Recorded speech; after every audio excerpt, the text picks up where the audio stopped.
जय हिंद दोस्तों। आज हम लोग पुनः उपस्थित हुए हैं अपने सेशन को आगे बढ़ाते हुए। तो सबसे पहला इंफॉर्मेशन दे देते हैं कि आज हम लोग का जो चैनल था उसका जो वॉच टाइम है लगभग 3000 पूर्णे वाला है और 3000 से जरूर 4000 की ओर अग्रसर होंगे मात्र 7 से 8 दिन के अंदर। और ये हमारा चैनल मोनेटाइज होने के कगार पे लमसम पहुंच चुका है।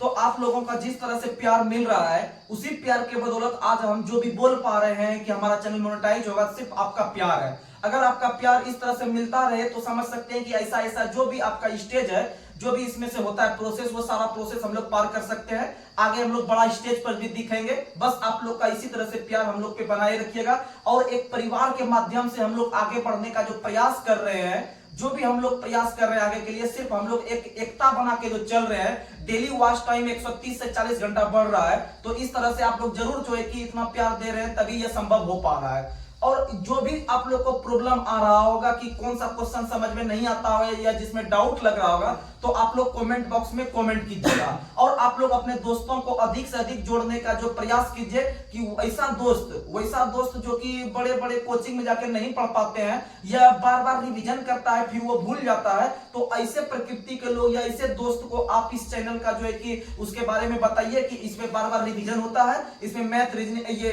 रीजनिंग तो साइड से आपको तैयारी करना है, प्लस में जीके जीएस करंट अफेयर्स यानी जो भी है आपको मिक्स करके मिल जाता है। यहाँ पर जो रिवाइज करने की आपको जरूरत नहीं है, सिर्फ आप ये वीडियो 1 से 2 बार दिन में देख लीजिए। आपका आराम से जो है कि तैयारी अपने आप में एक अच्छा स्टेज का होगा, तभी आप लोग जो कि एग्जाम में अच्छा करके आइएगा और रिजल्ट हो जाएगा। तो आप लोग ध्यान दीजिएगा। तो इस तरह से ही और जो भी छात्र इस चैनल को देख रहे हैं जिनको कि अभी तक पता नहीं है कि इस पे कहां पर होमवर्क दिया जाता है, तो उनको बता देते हैं कि होमवर्क जो है कि आप मेरे पर्सनल नंबर पर टेलीग्राम पर मैसेज कीजिए या व्हाट्सएप पर भी मैसेज कर सकते हैं। आपको जो है कि ऐड कर दिया जाएगा और होमवर्क मिल जाएगा। और 2-4 दिन के बाद जो है कि नया बुक जो आ रहा है उसके बाद हम लोग उसमें सिलेबस देंगे और फिर आप वहां से अच्छा से कवर कीजिएगा। और जितना भी रेलवे का एग्जाम होने वाला है उससे संबंधित भी हम बुक मंगवा रहे हैं प्रीवियस, उसको भी सॉल्यूशन करवाएंगे, एक एक करके सब रिवीजन करवाएंगे। जीके जीएस करंट अफेयर्स जितना भी है सबको रिवीजन करवाएंगे। अगर एसएससी जीडी का एग्जाम देने वाले हैं तो जितना वीडियो ये ग्रुप डिस्कशन में मेरा अभी तक हो चुका है लगभग 20-25, तो आप लोग ये 20-25 को रिवीजन कर जाइए। इतना गारंटी है कि 20 में से 12 से 13 क्वेश्चन जरूर टच करेगा। 12 से 13, हम 20 में 20 तो नहीं बोल सकते हैं, लेकिन 12 से 14 क्वेश्चन पक्का टच करेगा। आप लोग यह है कि आप लोग देख लीजिए जाके, जो भी एग्जाम में बैठिएगा आपको यह कॉमन क्वेश्चन जरूर मिलेगा। तो आइए बिना कोई देर किए हुए हम लोग शुरुआत करते हैं। तो आप लोग आज का पहला सवाल बताइएगा, शिशुनाग ने अपनी राजधानी कहां स्थापित की थी? वैशाली। कहां स्थापित की थी? वैशाली। अब बात करते हैं शिशुनाग वंश। तो आपको शिशुनाग वंश पढ़ने से पहले आपको पढ़ना पड़ेगा हर्यक वंश। हर्यक वंश था, हर्यक वंश का संस्थापक बिंबिसार था। हर्यक वंश का संस्थापक बिंबिसार था और हर्यक वंश का जो अंतिम शासक हुआ है वो नागदशक हुआ है। हर्यक वंश का अंतिम शासक नागदशक हुआ है और नागदशक को ही मारकर शिशुनाग ने शिशुनाग वंश की स्थापना की थी। शिशुनाग ने शिशुनाग वंश की स्थापना की थी और राजधानी अपना पाटलिपुत्र से हस्तांतरित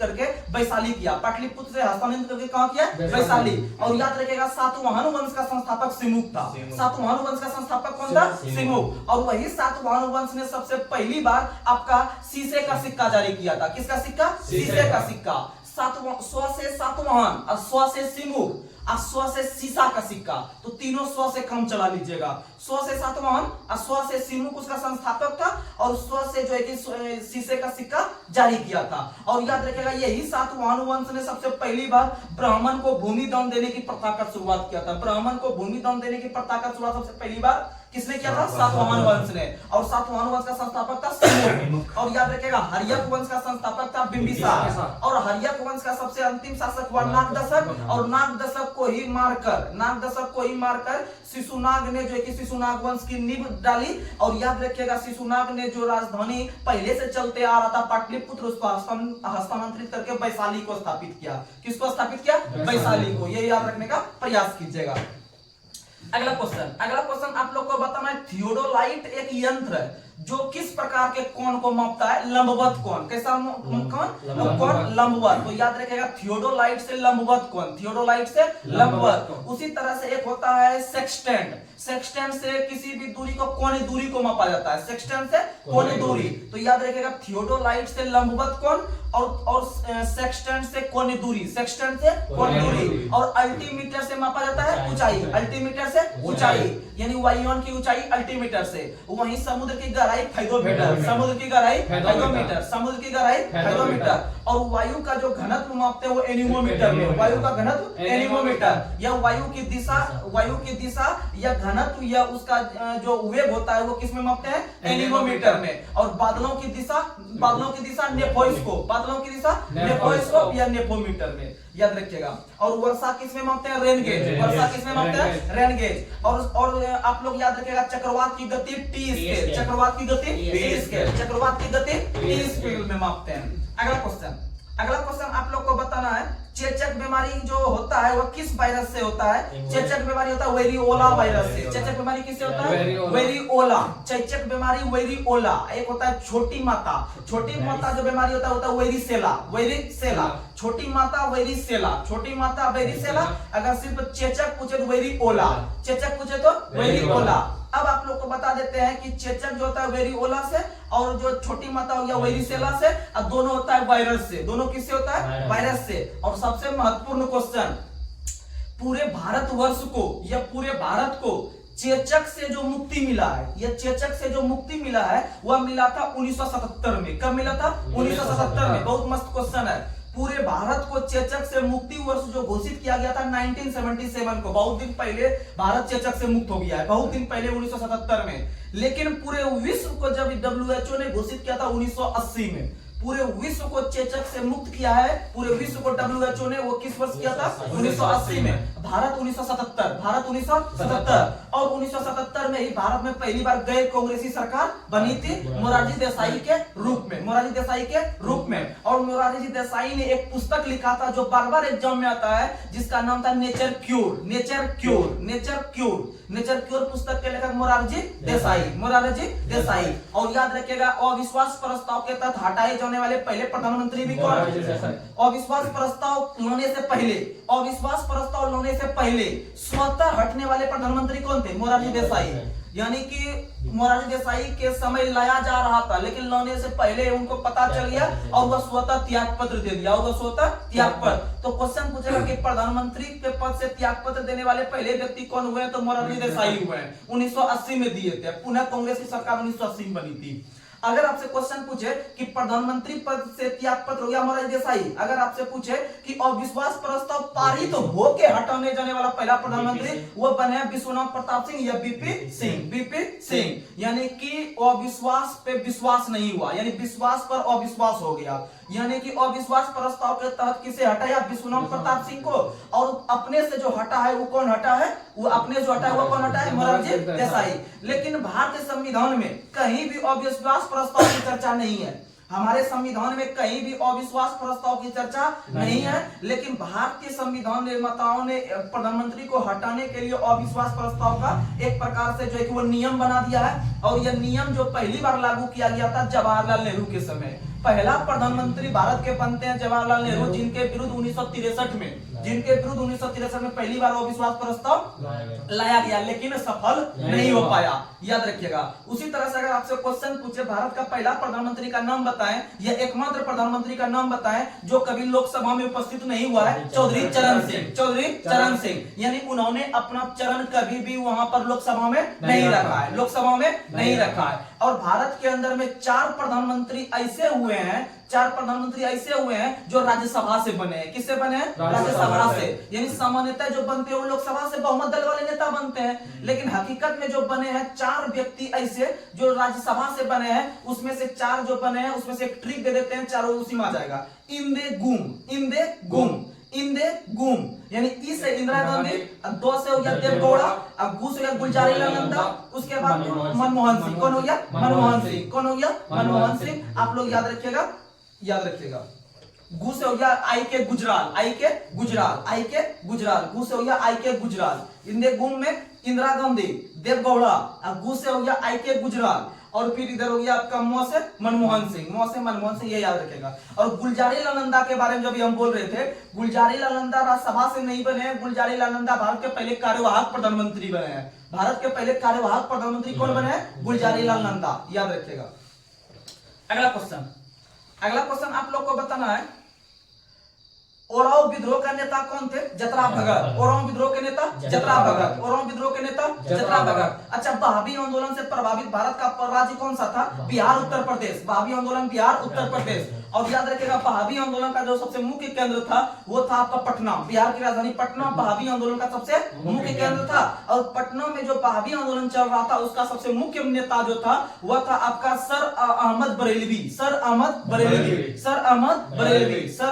बरेलवी। ये आपका बहावी आंदोलन का सबसे मुख्य केंद्र पटना में था, वहीं से इसका नेतृत्व हो रहा था। और प्रभावी राज्य था आपका बिहार और उत्तर प्रदेश। और बता दें आपको 1857 के विद्रोह के बारे में। 1857 का जो विद्रोह हुआ था उसमें से पटना से जो भारत नायक थे लड़ने वाले वो थे पीर अली। कौन थे? पीर अली। पटना से लड़ने वाले कौन थे? पीर अली। और याद रखिएगा आपका जगदीशपुर से कुंवर सिंह, जगदीशपुर से वीर कुंवर सिंह, वहीं कानपुर से नाना साहेब। आपका उसके बाद अगर पूछे बरेली से तो खान बहादुर खान, बरेली से खान बहादुर खान। और उसके बाद अगर पूछे लखनऊ से बेगम हजरत महल। अगर पूछे इलाहाबाद से तो इलाहाबाद से कौन थे? लियाकत अली। दिल्ली से बहादुर शाह जफर। और बहादुर शाह जफर को कैद करके रंगून में रखा था। कौन रखा था? रंगून। और रंगून इरावदी नदी के किनारे। रंगून किस नदी के किनारे? इरावदी, जो कि वर्तमान समय में वह बर्मा में है। कहां में? बर्मा यानी म्यांमार में है, याद रखिएगा। अगला क्वेश्चन आप लोग को बताना है, रोवर्स कप का संबंध किस खेल से है? फुटबॉल। रोवर्स कप का संबंध फुटबॉल से है। डीसीएम ट्रॉफी का संबंध भी किससे है? फुटबॉल से। डीसीएम ट्रॉफी का संबंध भी फुटबॉल से। सुब्रतो मुखर्जी कप भी संबंध किससे संबंधित है? फुटबॉल से। सुब्रतो मुखर्जी कप भी फुटबॉल से। और याद रखिएगा, विश्व का सबसे जो मनोरंजन वाला खेल है वो भी फुटबॉल है। वह भी कौन सा है? फुटबॉल। और याद रखिएगा, फुटबॉल जो होता है उसमें जो काला वाला भाग जो दिखाई पड़ता है, फुटबॉल में जो काला वाला भाग दिखाई पड़ता है उसे पेले कहते हैं। क्या कहते हैं? पेले। क्या कहते हैं? पेले। और याद रखिएगा, फुटबॉल खेल का जो पुराना नाम है वह सॉकर है। क्या नाम है? सॉकर। फुटबॉल जो खेल है उसका पुराना नाम क्या है? सॉकर। क्योंकि उसको फुटबॉल का अगर ऐसे मारिएगा तो सॉकर के तरह जो है कि लच करता है। तो याद रखिएगा, फुटबॉल खेल का पुराना नाम क्या है? सॉकर। और उसी तरह से अगर आपसे पूछे कि फुटबॉल से संबंधित जो पूरे विश्व में जो क्रिकेट ये खेल जो होता है आपका फुटबॉल में वह फीफा कराती है। कौन कराती है? फीफा। फीफा। तो फीफा का मुख्यालय ज्यूरिख में है। फीफा का मुख्यालय ज्यूरिख स्विट्जरलैंड में है। फीफा का मुख्यालय ज्यूरिख स्विट्जरलैंड में है, याद रखिएगा। उसी तरह से अगर हम आईसीसी को देखते हैं तो आईसीसी का स्थापना 1909 में दुबई में हुआ था। कहां में हुआ था? दुबई में, याद रखिएगा। और बीसीसीआई का जो स्थापना है वह मुंबई के अंदर में हुआ है आपका 1928 में वानखेड़े स्टेडियम के अंदर। और वानखेड़े स्टेडियम में हाल ही में सचिन तेंदुलकर का स्टेच्यू की प्रतिमा लगाई गई है, याद रखिएगा। और मुंबई में मुख्यतः 3 स्टेडियम है क्रिकेट का, बार आता है एग्जाम में, याद रखिएगा। Wankhede stadium, D.Y.. Patil stadium, उसके बाद ब्रेबॉर्न स्टेडियम, याद रखिएगा। ग्रीन पार्क स्टेडियम कानपुर में है। ग्रीन पार्क कहां है? कानपुर में। कीनन जमशेदपुर। उसी तरह से बराबती कटक। चेपक कहां है? चेन्नई। बेंगलोर में कौन सा है? चेपक चेन्नई में। बेंगलोर में चिन्नास्वामी। अगर आपसे पूछे कि फिरोज शाह कोटला कहां है? दिल्ली। फिरोज शाह कोटला का नाम बदलकर अरुण जेटली स्टेडियम कर दिया गया। अगर आपसे पूछे कलकत्ता के अंदर में कौन सा क्रिकेट स्टेडियम है, क्या बोलिएगा? कलकत्ता में कौन सा है? कलकत्ता में बताइए। कलकत्ता में जो होता है मैच वो कौन सा है? वानखेड़े मुंबई में। कलकत्ता में कौन सा है? कलकत्ता में बताइए कौन सा क्रिकेट स्टेडियम है? Eden Garden. कलकत्ता में कौन सा है? Eden Garden. कलकत्ता में कौन सा है? ईडन। तो याद रखिएगा। अगला क्वेश्चन आप लोग बताइएगा, प्रशांत महासागर का चौराहा किसे कहा जाता है? हवाई द्वीप। किसे कहा जाता है? हवाई द्वीप। प्रशांत महासागर का चौराहा हवाई द्वीप को कहा जाता है। किसे कहा जाता है? हवाई द्वीप को। और आप लोग को बता दे कि हवाई द्वीप जो है वह एक प्रकार का द्वीप तो है ही, लेकिन उसका राजधानी भी है। हवाई द्वीप की राजधानी भी है, याद रखिएगा हवाई द्वीप की राजधानी होनोलुलु है।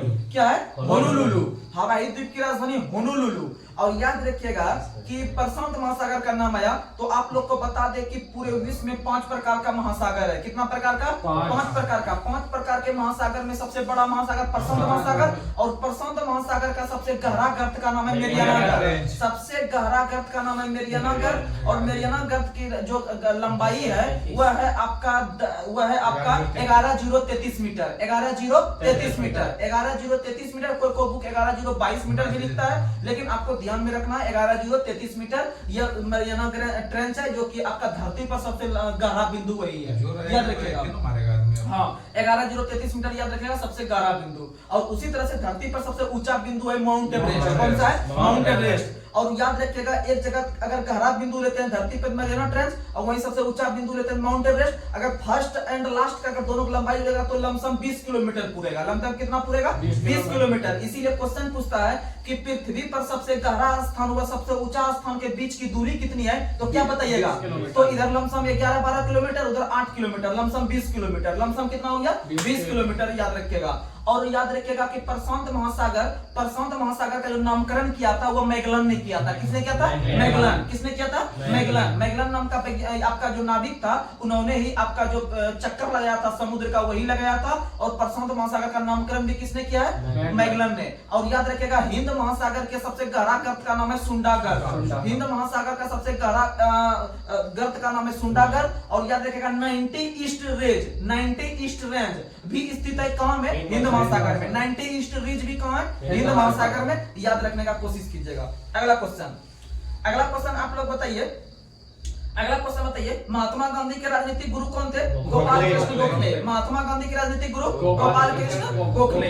अच्छा, आप लोग को बताना है कि महात्मा गांधी ने टॉलस्टॉय फॉर्म का स्थापना कब किया था?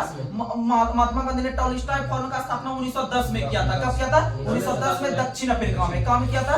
उसी तरह से महात्मा गांधी ने फिनिक्स फॉर्म का स्थापना 1904 में। कब किया था? 1904 में। यानी महात्मा गांधी ने फिनिक्स फॉर्म 1904 में और टॉलस्टॉय पार्क 1910 में। और याद रखिएगा महात्मा गांधी ने नटाल इंडिया कांग्रेस का स्थापना 1894 में। कब किया था? 1894 में नटाल इंडिया कांग्रेस। उसी तरह से महात्मा गांधी ने याद रखिएगा 1906 में पहली बार सत्याग्रह का प्रयोग किया था। महात्मा गांधी ने सत्याग्रह का पहली बार प्रयोग 1906 में दक्षिण अफ्रीका में, और भारत में पहली बार सत्याग्रह का प्रयोग 1917 में चंपारण सत्याग्रह के समय। और याद रखिएगा महात्मा गांधी जो पहली बार भारत राष्ट्र कांग्रेस में जो हिस्सा लेने गए थे 1901 के कलकत्ता अधिवेशन, 1901 के कलकत्ता अधिवेशन, इसमें सदस्य बने थे। लेकिन महात्मा गांधी एकमात्र बार जो कांग्रेस के अध्यक्ष बने हैं 1924 के बेलगांव अधिवेशन, जो बेलगांव कर्नाटक में, जो बेलगांव कहां में? कर्नाटक में। वहीं पर एक बार अध्यक्ष बने थे, लेकिन पहली बार एक सदस्य के रूप में जो जाके बैठे हुए थे 1901 में। अब सोचिएगा कि 1893 में महात्मा गांधी दक्षिण अफ्रीका गए थे और 1915 में लौटे थे, तो ये बीच में कैसे आके इंडिया में फिर बैठ गए? तो वो बीच में आते जाते रहते थे। और 1901 में जो बैठे थे कलकत्ता में, वह उस समय जो अध्यक्षता कर रहे थे कांग्रेस का, वह कर रहे थे दिनसा वाचा। किसने कर रहे थे? दिनसा वाचा। कौन कर रहे थे? दिनसा वाचा। याद रखने की कोशिश कीजिएगा। अगला क्वेश्चन आप लोग को बताना है, एमनेस्टी इंटरनेशनल का मुख्यालय कहां है? लंदन। एमनेस्टी इंटरनेशनल का मुख्यालय कहां है? लंदन। और इसका स्थापना 1961 में हुआ है। कब हुआ है? 1961 में। एमनेस्टी इंटरनेशनल 1961 में। और याद रखिएगा इंटरपोल का स्थापना हुआ 1923 में। इंटरपोल 1923 में। और एमनेस्टी इंटरनेशनल का मुख्यालय कहां है? लंदन में। और इसका स्थापना 1961 में। और याद रखिएगा आप लोग जो पढ़ते हैं गुट निरपेक्ष आंदोलन, को हम लोग नाम कहते हैं, उसका स्थापना भी 1961 में। और 1961 में क्या था? नेहरू, नासिर, टिटो सबने मिलकर किया था 1961 में, जिसका मुख्यालय बेलग्रेड में है। जिसका मुख्यालय कहां था? बेलग्रेड। और बेलग्रेड को श्वेत शहर के रूप में जानते हैं। किस शहर के रूप में? श्वेत शहर। तो याद रखिएगा विश्व में श्वेत शहर के रूप में बेलग्रेड को जानते हैं, और वही बेलग्रेड जो सर्बिया की राजधानी है। तो याद रखिएगा सर्बिया की राजधानी बेलग्रेड। अब बेलग्रेड में पहला नाम का बैठक हुआ था, जिसे गुट निरपेक्ष आंदोलन कहते हैं। और याद रखिएगा इस बैठक में जो नामकरण किया था वो क्या था? जवाहरलाल नेहरू ने। किसने किया था? जवाहरलाल नेहरू ने, नासिर ने और टिटो ने, ये तीनों ने मिलकर किया था। और इसका मुख्यालय बेलग्रेड में, जिसे श्वेत शहर के रूप में जानते हैं। वहीं एमनेस्टी इंटरनेशनल जो है इसका मुख्यालय लंदन में है, और इसका स्थापना 1961 में हुआ था, उसी के साथ हुआ था। याद रखिएगा। अगला क्वेश्चन आप लोग बताइए, पाटलिपुत्र शहर किन दो नदी के संगम पर है? तो याद रखिएगा गंगा और सोन, गंगा और सोन। अगर आपके ऑप्शन में पटना जो शहर है, बिहार की राजधानी पटना है, और पटना शहर जनरली 3 नदी के किनारे है। 3 नदी के किनारे याद रखिएगा, एक गंगा, दूसरा सोन और तीसरा पुनपुन। याद रखिएगा पुनपुन भी पटना नदी के किनारे ही नदी बहती है। तो गंगा, सोन, पुनपुन ये तीनों के संगम पर स्थित है अपना पटना शहर। याद रखिएगा पटना। अगला क्वेश्चन, और पटना शहर जो है आपका बिहार की राजधानी है, और पटना में ही आपका जो स्थित है वह वहाबी आंदोलन का सबसे मुख्य केंद्र था। याद रखिएगा। और पटना से लड़ने वाले 1857 के विद्रोह के नेता कौन थे? पीर अली, जो एक पुस्तक विक्रेता थे। अगला क्वेश्चन आप लोग को बताना है, कौन से बीमारी की जांच के लिए एलिसा टेस्ट किया जाता है? एड्स। किसके लिए? एड्स के लिए। और याद रखिएगा एलिसा टेस्ट के अलावा पश्चिमी ब्लड टेस्ट किया जाता है। पश्चिमी ब्लड टेस्ट यानी कि वेस्टर्न ब्लड टेस्ट जो होता है वो आपका एड्स के लिए होता है। और एड्स का फुल फॉर्म याद रखिएगा एक्वायर्ड इम्यूनोडेफिशिएंसी सिंड्रोम। और एलिसा का फुल फॉर्म याद रखिएगा एंजाइम लिंक्ड, जो है कि ELI, enzyme linked immunodeficiency syndrome. ये हो गया आपका एलिसा टेस्ट का। और हो गया आपका जो है कि इससे संबंधित जो होता है आपका कौन सा जांच होता है? Western blood test. और प्रतिवर्ष जो एड्स दिवस मनाते हैं 1 दिसंबर। एड्स दिवस कब मनाते हैं? 1 दिसंबर को एड्स दिवस मनाते हैं, याद रखिएगा। अगला क्वेश्चन आप लोग बताइए, बंगाल में अस्थायी बंदोबस्त की व्यवस्था 1793 में किस गवर्नर के समय? Lord Cornwallis. किस गवर्नर के समय? लॉर्ड कॉर्नवालिस, जिसे हम लोग कहते हैं अस्थायी बंदोबस्त यानी कि परमानेंट सेटलमेंट का शुरुआत 1793 में जो किया था वह किया था लॉर्ड कॉर्नवालिस ने। और 1793 में ही कॉर्नवालिस कोड का भी निर्माण किया गया था लॉर्ड कॉर्नवालिस के द्वारा ही, याद रखेगा। और लॉर्ड कॉर्नवालिस को ही भारत में सिविल सेवा का जनक माना जाता है। भारत में सिविल सेवा का जनक किस गवर्नर को? लॉर्ड कॉर्नवालिस को। किसे जाना जाता है? लॉर्ड कॉर्नवालिस को, याद रखना है। और याद रखिएगा कि बंगाल का जो विभाजन हुआ है 1905 में लॉर्ड कर्जन के समय। बंगाल विभाजन 1905 में लॉर्ड कर्जन के समय। और कर्जन ने जो घोषणा किया था वो घोषणा किया था 20 जुलाई 1905 को। 20 जुलाई 1905 को। और बंगाल के अंदर जो स्वदेशी आंदोलन का शुरुआत हुआ था वह हुआ था 7 अगस्त 1905 को। 7 अगस्त 1905 को स्वदेशी आंदोलन, जिसे हम लोग बंग भंग आंदोलन भी कहते हैं। क्या कहते हैं? बंग भंग आंदोलन। और उसी को जो है कि आगे चलकर जो बंगाल विभाजन प्रभावी हुआ 16 अक्टूबर 1905 को। 16 अक्टूबर 1905। तो बंगाल विभाजन के संदर्भ में 3 डेट याद रखिएगा। सबसे पहली बार कर्जन ने घोषणा किया 20 जुलाई 1905 को। दूसरा याद रखिएगा कि कर्जन के समय जो आपका हुआ था बंगाल में स्वशासन आंदोलन का शुरुआत, या फिर जिसे हम लोग कहते हैं बंग भंग आंदोलन, या फिर आपका इसका शुरुआत हुआ था आपका जो है कि 7 अगस्त 1905 को। और तीसरा डेट याद रखिएगा 16 अक्टूबर 1905 को। इस दिन प्रभाव हुआ था यानी लागू हो गया था। क्या हो गया था? लागू। और आगे चलकर लॉर्ड हार्डिंग के समय में बंगाल विभाजन को पुनः रद्द कर दिया गया। क्या कर दिया गया? रद्द कर दिया गया 1911 में। कब किया गया था? 1911 में लॉर्ड हार्डिंग दूत के समय इसे क्या कर दिया गया? पुनः मिला दिया गया, अर्थात रद्द कर दिया गया। क्या कर दिया गया? रद्द कर दिया गया। याद रखने की कोशिश कीजिएगा। और भारत में जो रेलवे शुरुआत हुआ है लॉर्ड किसके समय? लॉर्ड डलहौजी के समय। लॉर्ड डलहौजी के समय भारत में रेलवे का शुरुआत, डाक सेवा का शुरुआत, ये सब जो तार सेवा का शुरुआत, ये सब जो शुरुआत हुआ है किसके समय? डलहौजी के समय, याद रखिएगा। और भारत में 1857 का विद्रोह जो शुरू हुआ है लॉर्ड कैनिंग के समय। किसके समय? कैनिंग के समय। और कैनिंग के समय जो आपका 1857 का विद्रोह शुरू हुआ है वह 10 मई 1857 से। 10 मई 1857 से भारत का पहला राज्य बनता है मेरठ। मेरठ से ही आपका 20वीं इन्फेंट्री से आपका जो है कि शुरुआत होता है युद्ध का। और याद रखिएगा पहली बार जो कारतूस का पता चला था कि इसमें गाय और सुअर के चर्बी का प्रयोग होता है वह दमदम के सिपाही को। कहां के सिपाही को? दमदम। और ये दमदम शहर कलकत्ता में है। दमदम शहर कहां है? कलकत्ता में। और दमदम हवाई अड्डा भी है एक कलकत्ता में। दमदम हवाई अड्डा भी है कलकत्ता में। और कलकत्ता हवाई अड्डा का नाम बदलकर जो कलकत्ता जो बंदरगाह है उसका नाम बदलकर जो कर दिया गया है वह श्यामा प्रसाद मुखर्जी। तो याद रखिएगा कलकत्ता बंदरगाह का जो नया नाम है श्यामा प्रसाद मुखर्जी। और वही श्यामा प्रसाद मुखर्जी, इसका संबंध बंगाल से था, उसे संसद के शेर के रूप में जानते हैं। किस रूप में जानते हैं? संसद के शेर। क्योंकि संसद से पहली बार वो त्याग पत्र देकर 1951 में भारतीय जनसंघ का स्थापना किया था। उतना हिम्मत किसी में नहीं था कि वो त्याग पत्र देकर आगे पार्टी से बाहर निकल जाए। तो वही संसद का शेर था एकमात्र, इसीलिए उसे उपनाम से जाना गया कि संसद का शेर श्यामा प्रसाद मुखर्जी। और श्यामा प्रसाद मुखर्जी का संबंध बंगाल से था, क्योंकि मुखर्जी बनर्जी सब जो होते हैं वो कहां के होते हैं? बंगाल के। और बनर्जी जो थे भारत के जो है कि आगे चल के जो राष्ट्रपति बनते हैं प्रणब मुखर्जी, इनका संबंध भी कहां से है?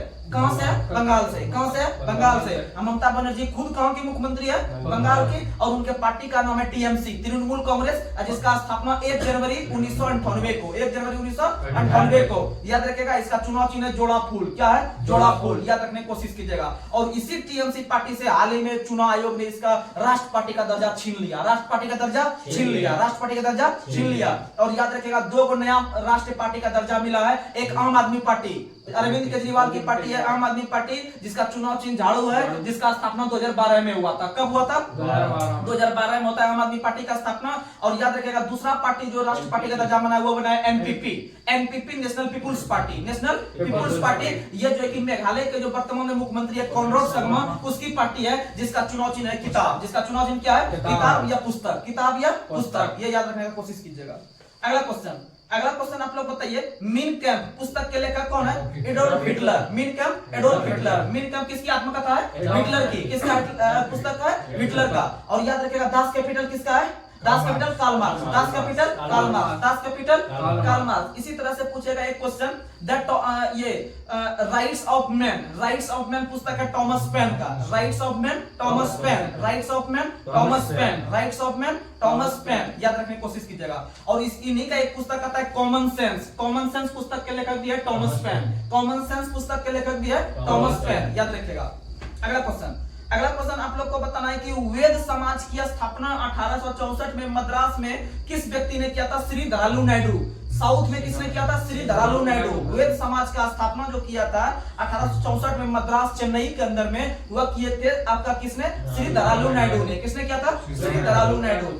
अगला क्वेश्चन आप लोग को बताना है, प्रार्थना समाज का स्थापना जो केशव चंद्र सेन के सहयोग से किया गया था किस शहर में? मुंबई में। किस शहर में? मुंबई में। प्रार्थना समाज के संस्थापक जो थे आपके केशव चंद्र सेन जो थे, उन्होंने इसका स्थापना कब किया? कहां किया था? मुंबई में। कहां किया था? मुंबई में। याद रखिएगा। उसी तरह से पूछता है कि राजा राम मोहन राय ने ब्रह्म समाज का स्थापना किस शहर में किया था? याद रखिएगा कलकत्ता में। कहां किया था? कलकत्ता में। और ब्रह्म समाज जो था वह एकस्वरवाद था। ब्रह्म समाज कैसा था? एकस्वरवाद था। और ब्रह्म समाज का स्थापना 1828 में राजा राम मोहन राय ने किया था। और राजा राम मोहन राय के द्वारा आत्म सभा का स्थापना 1815 में, 1815 में आत्म सभा का स्थापना 1815 में। वहीं वेदांत कॉलेज का स्थापना 1825 में। वेदांत कॉलेज 1825 में। याद रखने की कोशिश कीजिएगा।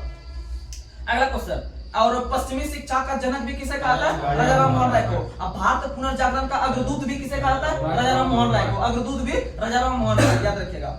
अगला क्वेश्चन बताना है, टू लिव्स पुस्तक के लेखक विक्रम सेठ, या टू लाइव्स पुस्तक के लेखक Vikram Seth. A suitable boy पुस्तक के लेखक भी Vikram Seth. A suitable boy पुस्तक के लेखक भी विक्रम सेठ। टू लाइव्स पुस्तक के लेखक भी विक्रम सेठ। ये क्वेश्चन DRSS में पूछा गया था। अगला क्वेश्चन आप लोग का बताना है कि कांग्रेस की पहली महिला अध्यक्ष कौन थी? Annie Besant. कांग्रेस की पहली महिला अध्यक्ष 1917 के अंदर में एनी बेसेंट बनती है कलकत्ता अधिवेशन में। कहां बनती है? कलकत्ता अधिवेशन में। उसके बाद जब 1925 में पहली भारतीय महिला बनती है सरोजिनी नायडू। कौन बनती है? सरोजिनी नायडू। कानपुर अधिवेशन में। किस अधिवेशन में? कानपुर अधिवेशन में। और 1933 ईस्वी में बनती है नलिनी सेनगुप्ता। वो भी कहां बनती है?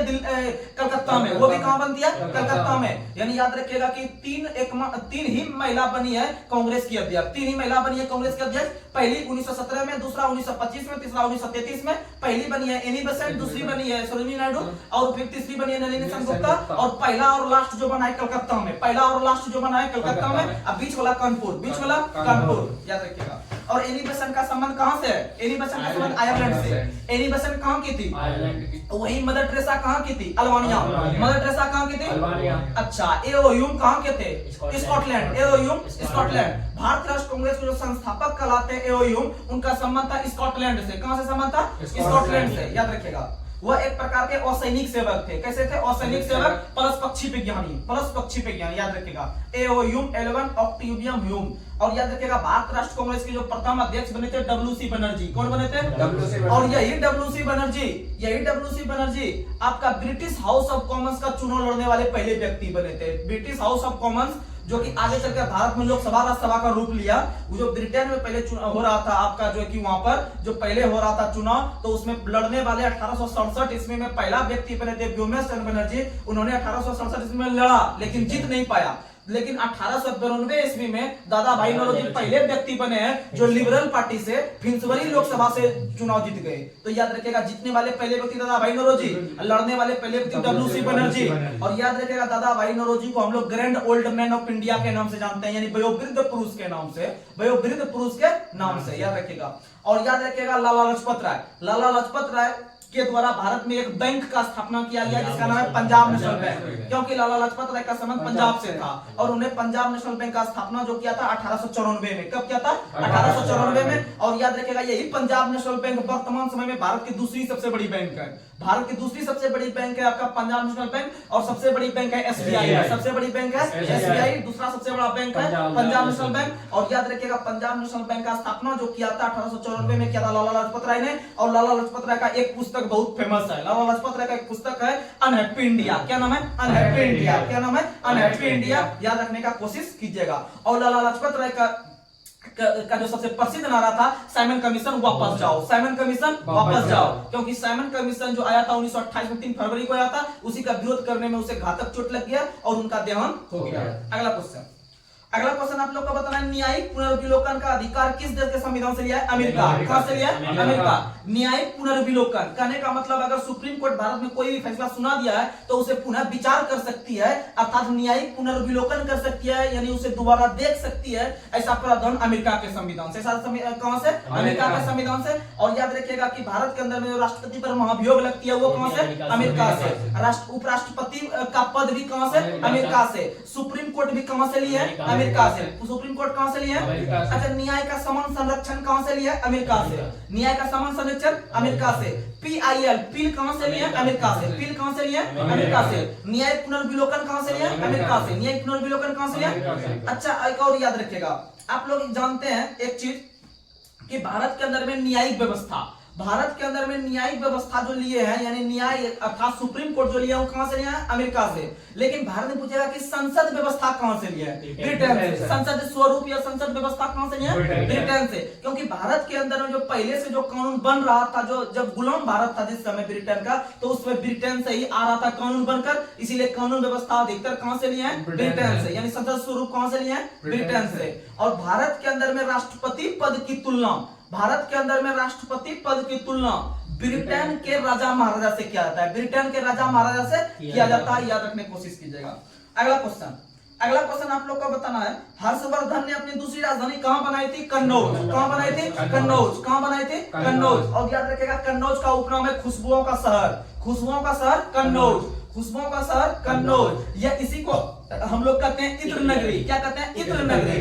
इत्र नगरी के नाम से कन्नौज को, और कन्नौज वर्तमान में उत्तर प्रदेश में है। और याद रखिएगा कि कन्नौज जो थी वह हर्षवर्धन की दूसरी राजधानी थी। ऐसे हर्षवर्धन का जो शासनकाल चलता था, अधिक से अधिक चलता था, वह प्रयागराज चलता था। कहां चलता था? प्रयागराज या फिर वाराणसी के आसपास, क्योंकि पहला शासक हर्षवर्धन ही हुए हैं जिन्होंने आपका प्रयागराज में कुंभ मेला का शुरुआत करवाया था। कुंभ मेला का शुरुआत करने वाला पहला शासक कौन था? हर्षवर्धन। कौन था? हर्षवर्धन। याद रखने का कोशिश कीजिएगा।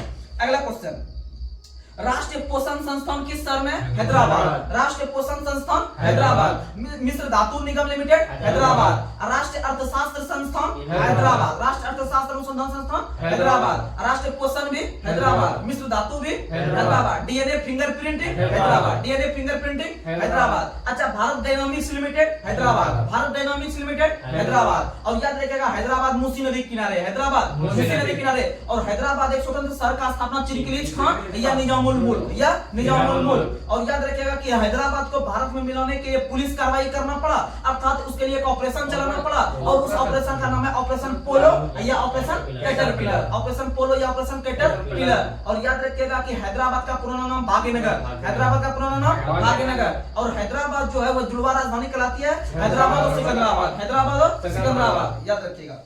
अगला क्वेश्चन, अगला क्वेश्चन बताना है, महात्मा बुद्ध से संबंधित हाथी का प्रतीक चिन्ह क्या रखा गया था? गर्भ में आने का। हाथी का प्रतीक चिन्ह गर्भ में आने का। गर्भ में आने का जो प्रतीक चिन्ह था वो हाथी को रखा था। जैसे गिरित्या का प्रतीक चिन्ह घोड़ा, गिरित्या का प्रतीक चिन्ह घोड़ा, यानी कि घोड़ा पे बैठ के घर से बाहर निकला, यानी गिरी को त्याग किया, यानी गिरी को जो त्याग किया हुआ, जो किया हुआ घोड़ा पे, अर्थात गिरित्या का प्रतीक चिन्ह घोड़ा, गिरित्या का प्रतीक चिन्ह घोड़ा। पेट में आने का हाथी, पेट में आने का हाथी। अगर आपसे पूछेगा कि गौतम बुद्ध से संबंधित समृद्धि का प्रतीक किसे माना गया था? शेर को। समृद्धि का प्रतीक चिन्ह शेर को, समृद्धि का प्रतीक चिन्ह शेर को। और प्रतिवर्ष जो शेर दिवस मनाते हैं वो क्या तारीख को? 10 अगस्त। प्रतिवर्ष शेर दिवस 10 अगस्त। अब प्रतिवर्ष बाघ दिवस 29 जुलाई, प्रतिवर्ष बाघ दिवस 29 जुलाई। और हाथी दिवस 12 अगस्त, हाथी दिवस 12 अगस्त। विश्व युवा दिवस 12 अगस्त। राष्ट्रीय युवा दिवस 12 जनवरी, राष्ट्रीय युवा दिवस 12 जनवरी। अच्छा, विश्व पर्यावरण दिवस 5 जून, विश्व पर्यावरण दिवस 5 जून। अच्छा, वानिकी दिवस 21 मार्च, वानिकी दिवस 21 मार्च। विश्व वानिकी दिवस 21 मार्च। अच्छा, अंतर्राष्ट्रीय मातृभाषा दिवस 21 फरवरी, 21 फरवरी। अंतर्राष्ट्रीय मातृभाषा दिवस 21 फरवरी। अच्छा, आप लोग को बताना है कि जैव विविधता दिवस 22 मई, जैव विविधता दिवस 22 मई, जैव विविधता दिवस 22 मई। अच्छा, आप बताए थे कि राम मनोहर लोहिया जयंती बताइए तो 23 मार्च। कितना मार्च? 23 मार्च। अच्छा, आप लोग को दूसरा बताना है कि राष्ट्रीय मौसम विज्ञान दिवस 23 मार्च। और सुखदेव भगत सिंह राजगुरु का भी 23 मार्च। ये ध्यान में है ना? ठीक है। अगला क्वेश्चन आप लोग को बताना है ऋषभ देव का प्रतीक चिन्ह क्या था? सांड। ऋषभ देव का प्रतीक चिन्ह सांड, ऋषभ देव का प्रतीक चिन्ह सांड। और याद रखिएगा कि आपका जो आगे चलकर जो शांति बना था, शांतिनाथ का जो प्रतीक चिन्ह था वो हिरण था। शांतिनाथ का प्रतीक चिन्ह हिरण, शांतिनाथ का प्रतीक चिन्ह हिरण। और याद रखिएगा आप लोग को, अगर हम बात करते हैं आपका जैन धर्म का, तो जैन धर्म के जो प्रथम तीर्थकर हुए वो ऋषभ देव हुए। कौन हुए? ऋषभ देव। और प्रथम तीर्थकर ही उसके संस्थापक कहलाते हैं, प्रथम तीर्थकर ही उसे संस्थापक कहलाते हैं। तो याद रखिएगा कि जैन धर्म के संस्थापक ऋषभ देव और जैन धर्म के प्रथम तीर्थकर भी ऋषभ देव। लेकिन जैन धर्म के वास्तविक संस्थापक ऋषभ देव को नहीं कहा जाता है। जैन धर्म के प्रसिद्ध जैन धर्म के जो सबसे वास्तविक संस्थापक कहलाते हैं वो महावीर कहलाते हैं। कौन कहलाते हैं? महावीर। और महावीर सबसे अंतिम तीर्थकर हुए थे 24वें नंबर के। कितने नंबर के? 24वें। तो क्वेश्चन इतना सा पूछता है कि किस धर्म से तीर्थकर संबंध रखते हैं? तीर्थकर शब्द किस धर्म से संबंध रखते हैं? बोलना है जैन धर्म। क्या बोलना है? तो इसमें कुल कितना तीर्थकर हुए हैं? 24। कितना तीर्थकर? 24। और 24 में कौन? महावीर। 24 में कौन? महावीर। और महावीर को ही वास्तविक संस्थापक, महावीर को ही वास्तविक। लेकिन इससे पहला कौन था? ऋषभ देव। पहला कौन था? तैस्मा था पासरनाथ, तैस्मा था पासरनाथ, तैस्मा था पासरनाथ। तैस्मा कौन था? पासरनाथ। 22वां अरिस्टनेमी, 22वां अरिस्टनेमी, 22वां अरिस्टनेमी। 21वां नौमी, 21वां नौमी, 21वां नौमी। याद रखिएगा। अगला क्वेश्चन आप लोग को बताना है कि राज्यसभा का कितना भाग सदस्य प्रति 2 वर्ष के बाद अवकाश ग्रहण करते हैं? 1 तिहाई। कितना तिहाई? 1 तिहाई। कितना तिहाई? 1 तिहाई। और याद रखिएगा ऐसा प्रावधान अनुच्छेद 80 का फर्स्ट में है। किसमें है? 80 का फर्स्ट में। तो याद रखना है कि राज्यसभा का प्रति 1 तिहाई सदस्य जो है वह कितना वर्ष बाद सेवानिवृत्त होता है? 2 वर्ष बाद। कितना वर्ष बाद? 2 वर्ष। और याद रखिएगा अनुच्छेद 80 का फर्स्ट यह चीज करता है कि प्रति 2 वर्ष बाद 1 तिहाई सदस्य क्या होते हैं? रिटायरमेंट होते हैं। और याद रखिएगा राज्यसभा का कोई कार्यकाल नहीं होता है, राज्यसभा का कोई कार्यकाल नहीं होता है। राज्यसभा के सदस्य का कार्यकाल होता है। राज्यसभा के सदस्य कार्यकाल 6 वर्ष। कितना वर्ष? 6 वर्ष। और याद रखिएगा कि राज्यसभा का जो संरचना है या राज्यसभा का जो वर्णन है भारतीय संविधान के 80 में, भारतीय संविधान किस अनुच्छेद में? 80 में। इसके लिए ट्रिक देते हैं, सौर और सरल। तो याद रखिएगा 100 से 79, और र से राज्यसभा हो गया 80, और ल से लोकसभा हो गया 81, यानी सौर और सरल। यानी संसद हो गया 79, राज्यसभा हो गया 80 और लोकसभा हो गया 81। और याद रखिएगा लोकसभा का नाम लोकसभा 1954 में पड़ा। कब से पड़ा? 1954 में। और याद रखिएगा कि भारत में भारत रत्न का शुरुआत भी कब से हुआ? 1954 से। और ललित कला अकादमी का स्थापना भी कब हुआ? 1954 में। साहित्य नाटक अकादमी का स्थापना भी कब हुआ है? 1954 में। लेकिन संगीत नाटक अकादमी का स्थापना 1953। संगीत नाटक 1953। उसी प्रकार से अगर मिस वर्ल्ड का शुरुआत देखें, मिस वर्ल्ड का शुरुआत 1951 से, मिस वर्ल्ड का शुरुआत 1951 से। और मिस यूनिवर्स 1952, मिस यूनिवर्स 1952। याद रखिएगा। अगला क्वेश्चन आप लोग का बताना है कि उच्चतम कोयला का भंडार भारत के किस राज्य में है? झारखंड। किस राज्य में है? झारखंड। देखिएगा अगर कोयला से संबंधित अगर भंडार पूछे तो झारखंड। अब कोयला का सबसे अधिक उत्पादन छत्तीसगढ़, सबसे अधिक उत्पादन छत्तीसगढ़ बने। कौन बने? छत्तीसगढ़। याद रखना है। और याद बता दे आप लोग को कि कोयला जो होता है, कोयला को हम लोग उद्योग की रोटी कहते हैं। कोयला को उद्योग की रोटी। जैसे एक उद्योग आता है मोटर गाड़ी उद्योग, मोटर गाड़ी उद्योग को विकास उद्योग के नाम से जानते हैं, मोटर गाड़ी उद्योग को विकास उद्योग के नाम से जानते हैं। उसी प्रकार से कोयला उद्योग को उद्योग की रोटी कहते हैं, कोयला उद्योग को उद्योग की रोटी कहते हैं। और याद रखिएगा कोयला वगैरह जो है ये आपका कार्बन का प्ररूप है। किसका प्ररूप है? कार्बन का। और कार्बन का बहुत सारा प्ररूप होता है, जैसे हीरा ग्रेफाइट, अब फुलेरिन और उसके बाद ग्रेफीन, उसके बाद ग्रेफीन, ये सभी हो गया आपका किसका प्ररूप? कार्बन का। कार्बन का। और कार्बन की परमाणु संख्या 6 होता है, कार्बन का परमाणु संख्या 6। और याद रखिएगा कि कार्बन जो होता है, जो 6 होता है, इसका जो कहने का मतलब है कि कार्बन जो एक प्रकार का आपका अधातु तत्व है। कैसा तत्व है? अधातु तत्व। अगला क्वेश्चन, अगला क्वेश्चन आप लोग का बताना है, मराठा साम्राज्य में चौथ एक प्रकार का क्या था? कर। एक प्रकार का क्या था? कर। चौथ का मतलब होता है 1/4, चौथ का मतलब होता है 1/4। इसी तरह से मराठा साम्राज्य में एक और कर था सरदेशमुखी कर। कौन सा था? सरदेशमुखी। दसमुखी यानी 10 यानी 1/10, यानी चौथ और सरदेशमुखी दोनों एक प्रकार का कर था, दोनों एक प्रकार का कर था। एक उसमें से भूमि कर था, एक धार्मिक कर था, एक भूमि कर था, एक धार्मिक कर था। अगला क्वेश्चन आप लोग बताइए, चंद्रमा पर उतरने वाला पहला व्यक्ति नील आर्मस्ट्रांग बना था, जो किस वर्ष उतरा था? 1969 में। कब उतरा था? 1969 में। और 1969 में ये उतरा था अपोलो 11 से। किससे उतरा था? अपोलो 11 से। और आप लोग को बता दें कि विश्व का पहला देश रूस बना है, जिन्होंने अपना पहला अंतरिक्ष यान जिसका नाम था स्पुतनिक फर्स्ट, स्पुतनिक फर्स्ट ही पहली बार उसे प्रमोचित किया था अंतरिक्ष में। और दूसरा उन्होंने 1957 में, और दूसरा जो छोड़ा था स्पुतनिक सेकंड, स्पुतनिक सेकंड। और स्पुतनिक सेकंड इसलिए हाईलाइट हुआ क्योंकि विश्व में पहला जानवर बना कुतिया, जो कि लाइका नाम का था, उसे लेकर गया था स्पुतनिक सेकंड, उसे लेकर गया था स्पुतनिक सेकंड। याद रख गया। उसी प्रकार से वोस्टॉक फर्स्ट आता है, उसी प्रकार से वोस्टॉक फर्स्ट। वोस्टॉक फर्स्ट में पहला बार उसमें कोई व्यक्ति गया था, जो है कि आपका अंतरिक्ष में। तो अंतरिक्ष में जाने वाले पहले व्यक्ति बने थे वेलेंटिना तेरेस्कोवा। कौन बने थे? Valentina Tereshkova. अंतरिक्ष में जाने वाले पहले व्यक्ति बने थे यूरी गागरिन। कौन बने थे? Yuri Gagarin. पहले व्यक्ति कौन बने थे? Yuri Gagarin. अंतरिक्ष में जाने वाले पहले व्यक्ति बने थे यूरी गागरिन, जो वोस्टॉक फर्स्ट से गए थे आपके 1961 में। कब गए थे? 1961 में। वहीं वोस्टॉक 6 से जो गए थे, वोस्टॉक 6 जो गए थे, वो गए थे वेलेंटिना तेरेस्कोवा पहली महिला के रूप में, पहली महिला के रूप में 1963 में, 1963 में। तो ध्यान समझिएगा, आपको जुगाड़ देना है। पहले वोस्टॉक फर्स्ट बोलेंगे, वोस्टॉक फर्स्ट बोलेंगे, फिर वोस्टॉक 6 बोलेंगे।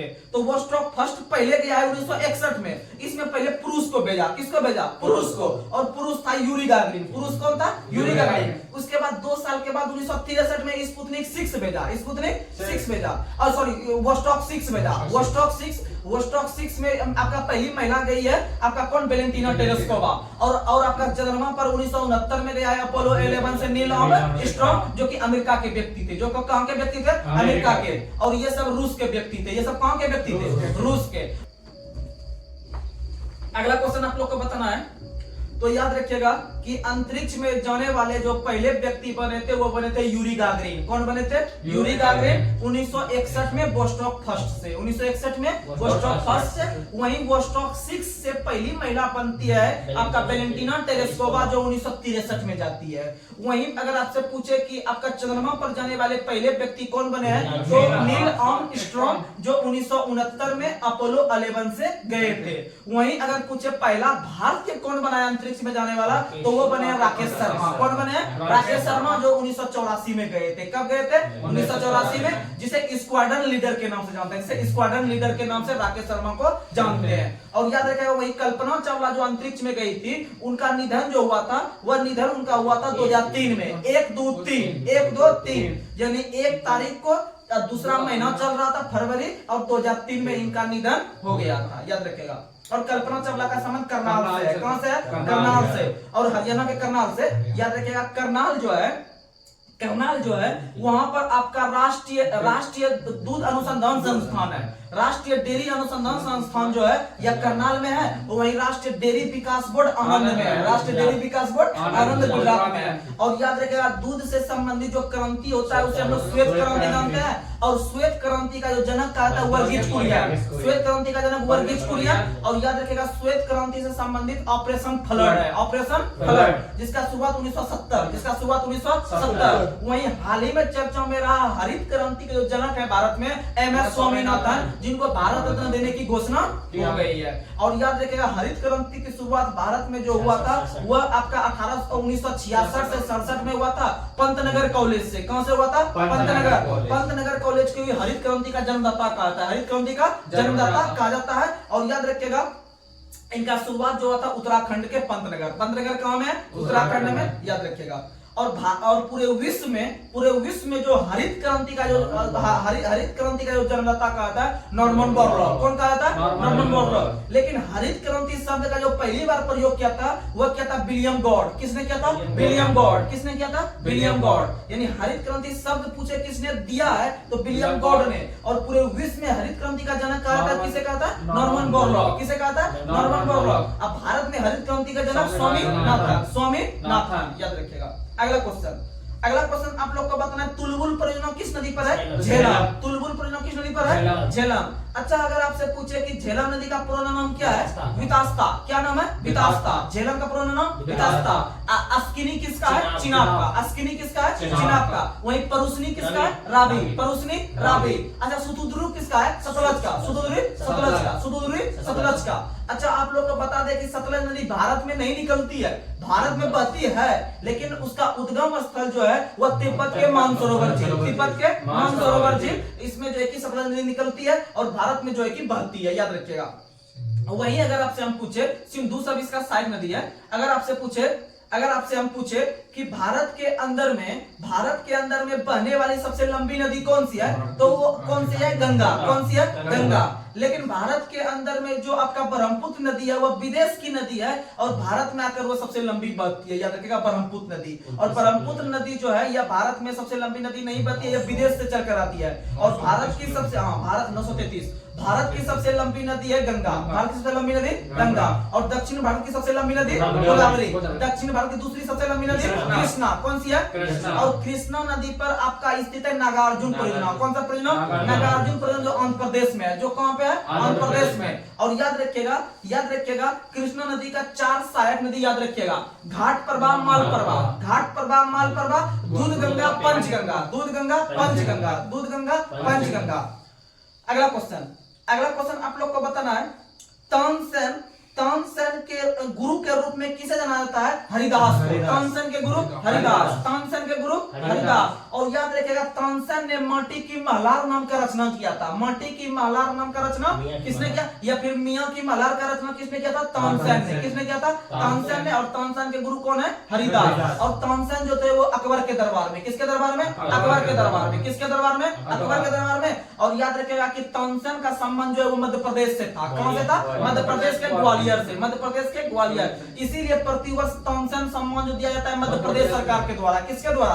मध्य प्रदेश सरकार के द्वारा। और इसका शुरुआत 1980 से हुआ है। इसका शुरुआत कब से हुआ है? 1980 से। और आप लोग को बता दें कि बचपन बचाओ आंदोलन का शुरुआत भी कब से हुआ है? 1980 से। और पूरे विश्व को चेचक मुक्त भी कब किया गया? 1980 से। पूरे विश्व को चेचक मुक्त 1980 को, लेकिन भारत को स्पेशली चेचक मुक्त 1977। याद रखिएगा, पूरे भारत को चेचक मुक्त 1977। वहीं पूरे विश्व को चेचक मुक्त जो किया गया है 1980 से। और याद रखिएगा कैलाश सत्यार्थी के द्वारा बचपन बचाओ आंदोलन का शुरुआत भी 1980। और याद रखिएगा बचपन बचाओ आंदोलन का जो शुरुआत किया था कैलाश सत्यार्थी ने, एक पुस्तक का रचना किया था जिसका नाम है आजाद बचपन की ओर। और इन्होंने अनुच्छेद 24 को प्रासंगिक बनाने के लिए, किसे बनाने के लिए? अनुच्छेद 24 पता है आप लोग को कि 14 वर्ष से किसी कम उम्र के बच्चों को किसी खतरनाक काम पर नहीं लगा सकते हैं। अर्थात जो बाल बच्चे का जो है कि पढ़ाई लिखाई में डेवलप करने के लिए, आपका जो इसे बढ़ाने के लिए आपका कैलाश सत्यार्थी आगे आए थे। और कैलाश सत्यार्थी का संबंध मध्य प्रदेश से है, मध्य प्रदेश के जबलपुर से है। और इन्हें शांति बच्चा पर काम करने के लिए 2014 में नोबेल पुरस्कार दिया गया। और मलाला यूसुफजई के साथ दिया गया। किसके साथ दिया गया? मलाला यूसुफ। और मलाला यूसुफजई का संबंध पाकिस्तान से है। और मलाला यूसुफजई विश्व की सबसे कम उम्र की महिला बनती है। आपका जो है कि 17 वर्ष की थी जब 2014 में मिल रही थी, तो उसका उम्र 17 वर्ष थी इसे मिलने टाइम। लेकिन याद रखिएगा मलाला यूसुफजई ने भी एक पुस्तक का रचना किया जिसका नाम है वी आर डिस्प्लेस्ड। मलाला का, कैलाश सत्यार्थी का आजाद बचपन की ओर, याद रखिएगा। अगला क्वेश्चन आप लोग को बताना है, न्यूट्रॉन का खोज किसने किया है? James Chadwick. न्यूट्रॉन का खोज इलेक्ट्रॉन का जे थॉमसन। तो याद रखिएगा इलेक्ट्रॉन का खोज किया जे थॉमसन को, पर प्रोटॉन का खोज किया किसने? गोल्डस्टीन ने। प्रोटॉन का खोज गोल्डस्टीन ने, न्यूट्रॉन का चैडविक। न्यूट्रॉन का चैडविक। इलेक्ट्रॉन पर माइनस चार्ज, इलेक्ट्रॉन पर माइनस, प्रोटॉन पर प्लस, प्रोटॉन पर प्लस, प्रोटॉन पर plus, neutron neutron neutral, neutron neutral, neutron neutral, याद रखिएगा। अगला क्वेश्चन आप लोग बताना है, बक्कड़वाल किस राज्य की प्रमुख जनजाति है? गुजरात। बक्कड़वाल किस राज्य की जनजाति है? गुजरात। बक्कड़वाल कहाँ का है? गुजरात। गद्दी कहाँ का है? गुजरात। गुज्जर भी कहाँ का है? गुजरात। गुज्जर भी कहाँ का है? गुजरात। अच्छा आप लोग बताइए, गुजरात की राज्य की भाषा का नाम क्या है? डोगरी। क्या नाम है? डोगरी। क्या नाम है? डोगरी। गुजरात की राज्य की भाषा डोगरी। वहीं अगर हम आपसे पूछे बोडो किस राज्य की भाषा है, तो बोलिएगा असम। बोडो कहाँ का है? असम। बोडो कहाँ का है? सिंधी कहाँ का है? गुजरात। सिंधी कहाँ? गुजरात। सिंधी गुजरात। अगर आपसे पूछे अंग्रेजी कहाँ की राज्य की भाषा है? नागालैंड। अंग्रेजी अंग्रेजी नागालैंड। अगर आपसे हम पूछे कि आपका जो है कि असमिया कहाँ का है? असम का। असमिया कहाँ का है? असम का। अगर आपसे हम पूछे सतरिया लोक नृत्य कहाँ का है? सतरिया असम का। सतरिया कहाँ का है? असम का। अच्छा कथक कहाँ का है? कथक उत्तर प्रदेश, उत्तर भारत या उत्तर प्रदेश। कथक कहाँ का है? उत्तर प्रदेश। अच्छा अगर आपसे पूछे हम कि ये कुचिपुड़ी कहाँ का है? आंध्र प्रदेश। कुचिपुड़ी भरतनाट्यम तमिलनाडु, भरतनाट्यम तमिलनाडु, भरतनाट्यम तमिलनाडु, भरतनाट्यम तमिलनाडु। मोहिनीअट्टम केरल, मोहिनीअट्टम केरल, मोहिनीअट्टम मणिपुरी मणिपुर, मणिपुरी मणिपुर, मणिपुरी मणिपुर। ओडिसी उड़ीसा, ओडिसी उड़ीसा, ओडिसी उड़ीसा। अगर आपसे हम पूछे कि भारत में शास्त्र नृत्य की संख्या कितनी है, तो 9। कितना है? 9। शास्त्र नृत्य 9। और शास्त्रीय भाषा पूछे 6। शास्त्रीय भाषा पूछे 6। शास्त्रीय भाषा पूछे 6। शास्त्र नृत्य 9। शास्त्र नृत्य 9।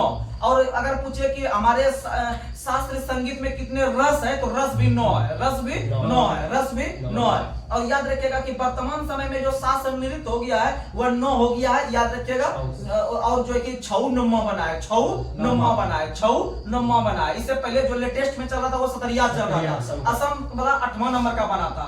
लेकिन अभी जो है कि 9 हो गया है, 9 6 हो गया है। कौन हो गया है? 6। अच्छा आप लोग बताइए, सरुल लोक कला कहाँ का है? झारखंड। सरुल कहाँ का है? झारखंड। सरुल कहाँ का है? झारखंड, याद रखिएगा। जट जटिन भी कहाँ का है? झारखंड। जट जटिन भी झारखंड। कर्मा भी कहाँ का है? कर्मा आपका छत्तीसगढ़ उड़ीसा पश्चिम बंगाल का कर्मा है, याद रखिएगा। ऐसे झारखंड में भी कर्मा होता है, बिहार में भी कर्मा धर्मा होता है, जो कि आपका भाई बहन का पर्व होता है। कर्मा धर्मा देखते हैं जो पोखर को तड़पाया जाता है।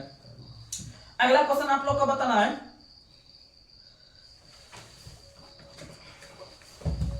अगला क्वेश्चन आप लोग को बताना है कि चंद्रमा पर कम गुरुत्वाकर्षण बल का कारण क्या है? वायुमंडल का अभाव। वायुमंडल का अभाव। आप लोग को पता है कि पृथ्वी के जी का 1/6 जो होता है भाग, वो होता है आपका चंद्रमा पर। यानी कि अगर पृथ्वी पर 6 है तो चंद्रमा पर जी का मान 1 है। चंद्रमा पर जी का मान 1 है। और छोटी जी का जो मान होता है वह 9.8 मीटर पर सेकंड स्क्वायर। और बड़ी जी का जो मान होता है वह होता है 6.67 × 10⁻11 न्यूटन मीटर स्क्वायर बटे KG square. Newton metre square बटे केजी स्क्वायर। और ये जो बड़ी जी का मान दिया है कैवेंडिश ने दिया है। किसने दिया है?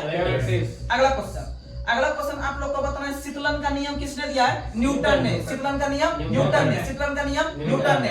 उनका कहने का मतलब है कि अगर जितना ज्यादा मतलब मान लीजिए कि अगर आप चूल्हा जलाते हैं, उस पर लोहिया चढ़ा दिए, तो चूल्हा जो जलाते हैं जहां पर गर्म हीट होता है, बीच सेंटर पहले गर्म होगा, वहां से धीरे धीरे अपने ठंडा की ओर जो है कि ठंडा जो स्थान है उसको भी गर्म कर देगा। उसको भी क्या कर देगा? गर्म कर देगा। यानी शीतलन का जो नियम होता है वह आपका जो है कि वह किससे संबंधित? तापमान से। किससे संबंधित? तापमान से। दिया किसने? न्यूटन ने। किसने दिया? न्यूटन ने। उसी प्रकार से होता है स्टीफन का नियम। कौन नियम होता है? स्टीफन का नियम होता है E proportional T⁴। E proportional T⁴ हो गया आपका जो है कि स्टीफन का नियम। किसका नियम? स्टीफन का। अगला क्वेश्चन आपको बताना है, संवेग में परिवर्तन की दर को क्या कहा जाता है? संवेग में परिवर्तन की दर को सुनिएगा। अगर आपसे क्वेश्चन पूछे वेग में परिवर्तन की दर को, तो त्वरण। वेग में परिवर्तन की दर को त्वरण। अगर आपसे हम पूछे आवेग में परिवर्तन की को क्या कहा जाता है, वह संवेग कहा जाता है। आवेग में परिवर्तन को संवेग कहा जाता है। आवेग में परिवर्तन को संवेग। लेकिन अगर आपसे पूछे संवेग में परिवर्तन की दर को बल कहा जाता है। संवेग में परिवर्तन की दर को बल, क्योंकि आप लोग को बता दे कि जहां पर दर लगता है वहां समय से भाग पड़ता है, वहां समय से भाग। इसीलिए पहले वहां संवेग का जो सूत्र होता है वो होता है केजी मीटर पर सेकंड, और उसमें से जब हम एस से भाग देंगे ये बल का फार्मूला निकल जाएगा, यानी F बराबर ma को भी तोड़िएगा तो आपका उसके बराबर पड़ जाएगा। ठीक है, तो 3 क्वेश्चन याद रखिएगा। वेग में परिवर्तन की दर को त्वरण, आवेग में परिवर्तन को कहा जाता है कि संवेग, आवेग में परिवर्तन को संवेग, लेकिन संवेग में परिवर्तन की दर को बल, संवेग में परिवर्तन की दर को बल। और याद रखिएगा कि बल का जो सूत्र होता है वह होता है F बराबर ma, F बराबर ma, और F बराबर ma जो हमको व्यंजक प्राप्त होता है ये न्यूटन के दूसरे गति नियम से, न्यूटन के दूसरे, पहला से होता है बल की परिभाषा, पहला से बल की परिभाषा, और न्यूटन के पहले गति नियम को आपका जड़त्व का नियम भी कहते हैं, अर्थात law of inertia, law of inertia, या गैलीलियो का नियम भी कहते हैं, या गैलीलियो का नियम भी कहते हैं, या जड़त्व का नियम कहते हैं। और न्यूटन के प्रथम गति नियम से जो है कि कोई अगर दिशा में एक दिशा में चल रहा है वो चलते ही रहेगा जब तक कि उस पर कोई बाह्य बल कार्य ना करे। और न्यूटन के दूसरा गति नियम से बल का व्यंजक, बल का व्यंजक, और तीसरा से जो है कि आपका जो प्राप्त होता है हमको हर क्रिया के प्रति एक विपरीत प्रतिक्रिया होती है, एक विपरीत प्रतिक्रिया होती है। इसे जो है कि आपका जो है कि कहने का मतलब है कि इसे कार्य प्रतिक्रिया बल भी कहते हैं, कार्य प्रतिक्रिया बल भी कहते हैं न्यूटन के तीसरे गति नियम को, याद रखिएगा। अगला क्वेश्चन आप लोग को बताना है, अगला क्वेश्चन बताना है, आइंस्टीन ने प्रकाश की गति पर कौन सा नियम दिया है, सापेक्षता का सिद्धांत, अर्थात E बराबर mc स्क्वायर, E बराबर।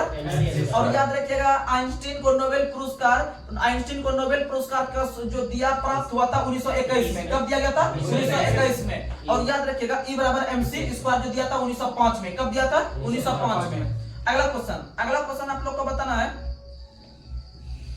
अगला क्वेश्चन, एक जेट इंजन किस सिद्धांत पर कार्य करता है, एक जेट इंजन रैखिक संवेग संरक्षण पर, एक जेट इंजन रैखिक संवेग संरक्षण पर काम करता है। अच्छा, अगर आपसे क्वेश्चन पूछे हम कि आपका ये दूध से जो मक्खन निकालते हैं कौन सा नियम लगाते हैं उसमें, अपकेंद्र बल, दूध से मक्खन अपकेंद्र बल, कपड़ा धोने वाला मशीन अपकेंद्र बल, कपड़ा धोने वाला मशीन अपकेंद्र बल। अगर आपसे हम पूछे मौत का कुआं अभिकेंद्र बल, मौत का कुआं अभिकेंद्र, लट्टू का घुमाना अभिकेंद्र, लट्टू का घुमाना, किसी मोड़दार रास्ते पर साइकिल का झुकना अभिकेंद्र, कौन सा, अभिकेंद्र, याद रखिएगा। और अभिकेंद्र सूत्र बराबर होता है आपका mv स्क्वायर बटे r, क्या होता है, mv स्क्वायर बटे r, mv स्क्वायर बटे r, ये फॉर्मूला लगाइएगा। अगला क्वेश्चन आप लोग को बताना है, किस यंत्र से द्रव का प्रभाव ज्ञात किया जाता है, वेंचुरीमीटर, द्रव का प्रभाव वेंचुरीमीटर, द्रव का प्रभाव वेंचुरीमीटर। यानी कि जैसे आप लोग को पता होगा कि जैसे कोई बंद बड़ा जो है कि आपका पाइप रहता है उसमें अगर जल का प्रभाव चल रहा है, अगर बंद नलिका में अगर उसका गति प्राप्त करना रहे जल का तो वो वेंचुरीमीटर लगाएंगे, क्या लगाएंगे, वेंचुरीमीटर। वही अगर आपसे हम क्वेश्चन पूछे कि नदी में बहती हुई धारा कौन सा नियम का फॉलो करती है, बर्नौली का नियम, कौन सा नियम, बर्नौली। नदी में बहती हुई धारा बर्नौली। आंधी आने पर छप्पड़ का उड़ जाना, बर्नौली, आंधी आने पर छप्पड़ का उड़ जाना, बर्नौली। अच्छा, ऊपर से जो आप ये जो मशीन से फुहारा जो देते हैं ऐसे करके, जब जैसे कि आप सिंचाई वगैरह करते होंगे या फिर आप फसल वगैरह को धुलते होंगे या आम वगैरह को धुलते होंगे तो उसको फुहारा द्वारा धोते होंगे मशीन से, यानी जो इससे कि बूंद बूंद निकलता है, तो वो भी किस पे काम करता है, वो भी बर्नौली।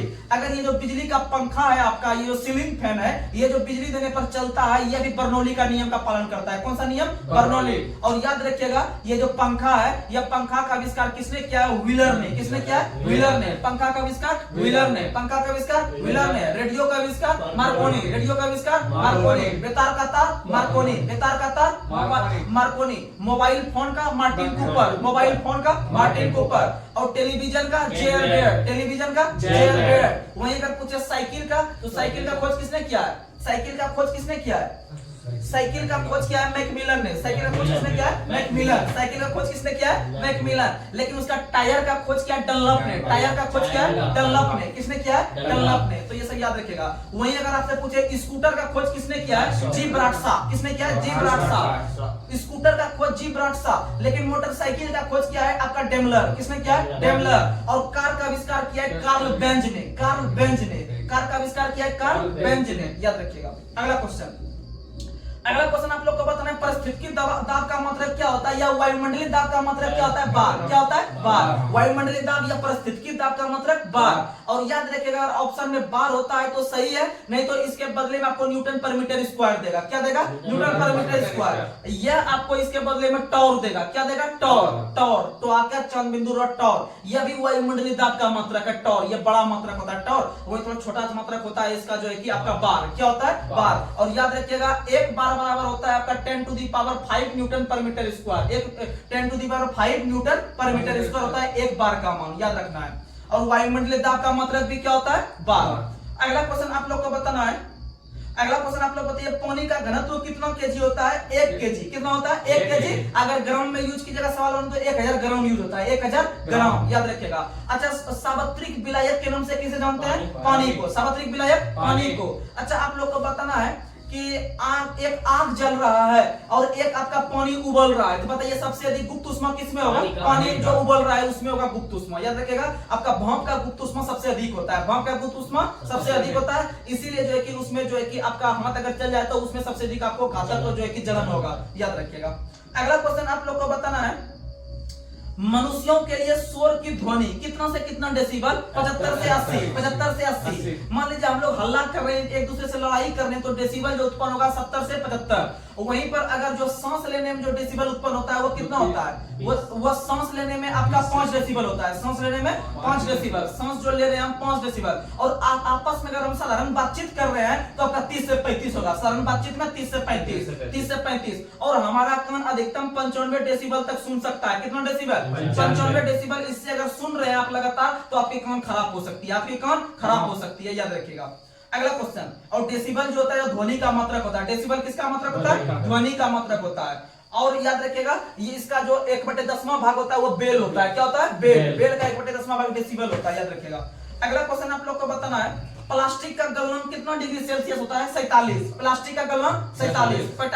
प्लास्टिक का गलनांक कितना होता है, 47 डिग्री सेल्सियस, याद रखिएगा। प्लास्टिक का गलनांक सीधा एग्जाम में पूछेगा, आपको याद रहेगा तभी मार सकते हैं।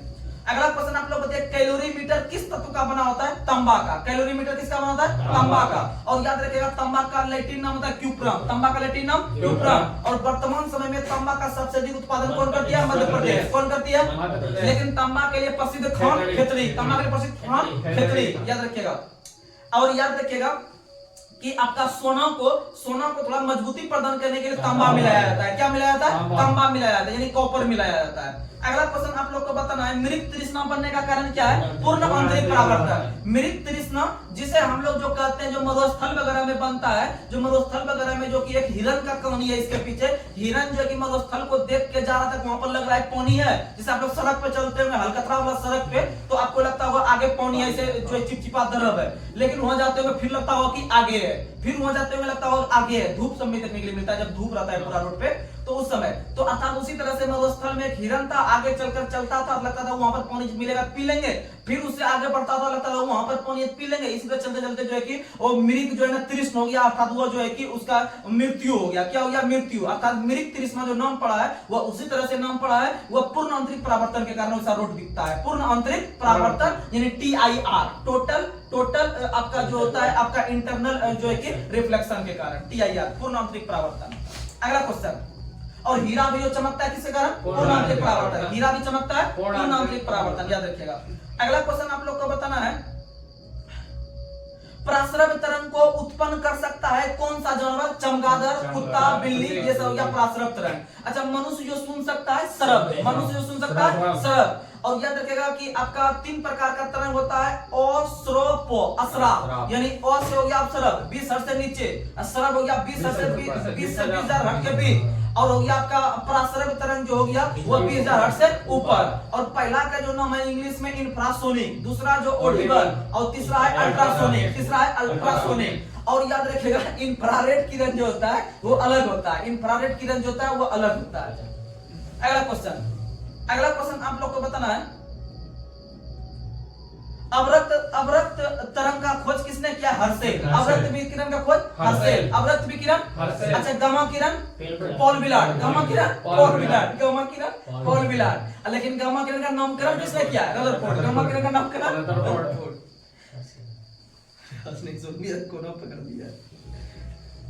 चलिए अगला क्वेश्चन आप लोग को बताना है, रेडियो तरंग का खोज किसने किया? Henry hurt. रेडियो तरंग का खोज हेनरी हर्ट। रेडियो तरंग, लघु रेडियो तरंग मार्कोनी, लघु रेडियो तरंग मार्कोनी, लघु रेडियो तरंग अवरक्त किरण हर्शे। अच्छा, एक्स किरण विलियम रोएंटजन या डब्ल्यू रोएंटजन या विलियम रोएंटजन, यानी एक्स किरण खोज रोएंटजन, एक्स किरण रोएंटजन। अच्छा, अगला क्वेश्चन आप लोग को बताना है, किसी अर्धचालक को गर्म करने पर उसकी चालकता क्या होगी? बढ़ेगी। क्या होगी? बढ़ेगी। देखिएगा, अर्धचालक का बढ़ेगा, चालक का घटेगा, चालक का घटेगा। अगला क्वेश्चन आप लोग को बताना है, विकिरण का सबसे अच्छा अवशोषक रंग कौन सा होता है? काला। विकिरण का सबसे अच्छा जो अवशोषक यानी कैच जो करता है रंग कौन करता है? काला। याद रखिएगा, काला। अगला क्वेश्चन आप लोग को बताना है, नाभ के विखंडन में ट्रिगर के रूप में कौन सा मौलिक कण यूज किया जाता है? न्यूट्रॉन। नाभ के रिएक्टर में ट्रिगर के रूप में जो किया जाता है प्रयोग किसका? न्यूट्रॉन का। और याद रखिएगा, न्यूट्रॉन आवेशहीन होता है। आप लोग बताइए, पीरियोडिक टेबल का खोज किसने किया? मेंडलीव। किसने किया? मेंडलीव। पीरियोडिक टेबल यानी कि आपका जो आवर्त सारणी का खोज किया हुआ किसने किया? मेंडलीव ने। और बता दे आपको कि मेंडलीव ने इसका खोज जो किया था 1869 में, और ये संबंध रखते थे रूस से। कहां से संबंध रखते थे? रूस से। वहीं अगर बात करते हैं, मेंडलीव ने जो आपका आवर्त सारणी जो दिया था वो परमाणु भार पर आधारित है। किस पर आधारित है? परमाणु भार। किस पर आधारित है? परमाणु भार। जैसे जैसे इसमें परमाणु संख्या में ऊपर बढ़ते जाएगा, परमाणु भार में कमी होते रहेगा, परमाणु भार में कमी होते चल जाएगा। इन्हें परमाणु भार बढ़ेगा, बढ़ता नहीं है, परमाणु भार कमी होता है। उसके बाद अगर बात करते हैं आधुनिक आवर्त सारणी, तो आधुनिक आवर्त सारणी मोसले ने दिया है। किसने दिया है? मोसले ने 1913 में। और मोसले का संबंध ब्रिटेन से, मोसले का संबंध ब्रिटेन से। और इन्होंने जो दिया था आपका आधुनिक आवर्त सारणी या परमाणु संख्या पर, परमाणु संख्या पर, याद रखिएगा। अगला क्वेश्चन, कोबाल्ट 60 से कौन सी किरण निकलती है? गामा। कोबाल्ट 60 से गामा, कोबाल्ट 60 से गामा। और आप लोग को बता दे कि गामा किरण जो होती है वो सबसे अधिक वेधन क्षमता, सबसे अधिक वेधन क्षमता गामा, सबसे अधिक वेधन क्षमता। देखिएगा, जिसका वेधन क्षमता अधिक होता है उसकी आयनन क्षमता कम होती है, उसकी आयनन क्षमता कम होती है। तो वेधन क्षमता सबसे अधिक किसका हो रहा है? गामा का। वहीं वेधन क्षमता सबसे कम किसका होगा? गामा का। किसका होगा? गामा का। सॉरी, वेधन क्षमता सबसे अधिक हो गया गामा का, आयनन क्षमता कम किसका होगा? गामा का। किसका होगा? गामा का। अगला क्वेश्चन आप लोग को बताना है, अगला क्वेश्चन आप लोग को ये लेजर किरण का खोज किसने किया है? लेजर किरण का खोज किया टी.एच. मेमन ने। किसने किया? टी.एच. मेमन, यानी कि थियोडर मेमन ने। Theodore Memon, TH. मेमन ने 1960 में किया था। इसका संबंध था अमेरिका से, इसका संबंध था अमेरिका से, टीएच मेमन का। और याद रखिएगा, इन्होंने जो कि लेजर किरण का खोज किया है। और लेजर किरण में लेजर का फुल फॉर्म पूछ लेता है एग्जाम में, लेजर का फुल फॉर्म क्या होता है? तो लेजर का फुल फॉर्म होता है लाइट, LA, लाइट एम्प्लीफिकेशन।